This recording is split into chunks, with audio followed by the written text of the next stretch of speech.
शेतकरी मित्र मैत्रिणींनो, कृषी कन्या युट्यूब चॅनलमध्ये तुमचं अगदी मनापासून स्वागत.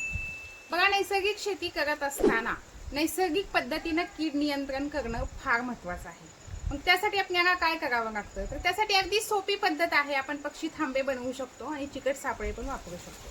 तर पक्षी थांबे बनवल्यानंतर काय होतं की जवळजवळ 40% किडीचं नियंत्रण करतं. कारण त्या पक्षी थांब्यावरती पक्षी बसतात आणि आळ्या असतील, इतर कीटक असतील, ते पक्षी वेचून खातात. तर त्यासाठी आपल्याला पक्षी थांबे बनवायचे आहेत. तर कसे बनवायचे ते आपण बघूया. तर बघा, पक्षी थांबे बनवण्यासाठी आपल्याला अशा 2 काट्या हवेत, त्या आपण घेतलेल्या आहेत.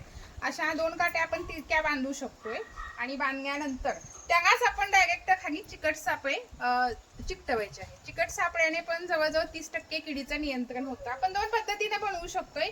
ही काठी अशी आडवी आपण बांधू शकतोय. त्याचबरोबर बघा, ही दुसरी पद्धत आहे. ह्याला आपण काय केलंय की 2 काठ्या घेतलेल्या आहेत आणि ह्या काठीवरती डायरेक्ट आपण खिळा ठोकलेला आहे. हे जर केलं तर अगदी एकदम म्हणजे व्यवस्थित होतं. हे अजिबात ह्याच्यामध्ये पक्षी बसला तर पक्षाचं वजन ते पेलू शकते. अशा पद्धतीने आपण हे पक्षी थांबे तयार केलेले आहेत. आपण एका एकरामध्ये साधारणतः 10 ते 15 पक्षी थांबे आपण बनवू शकतोय आणि त्याच्यानं आपण नैसर्गिक पद्धतीने कीड नियंत्रण करू शकतोय. आणि चिकट सापळे वापरणं पण फार गरजेचं आहे. याला आपण जे काही कीटक असतात ते ह्याला चिकटतात, त्यामुळे सुद्धा नैसर्गिक पद्धतीने आपण कीड नियंत्रण करू शकतोय. कसं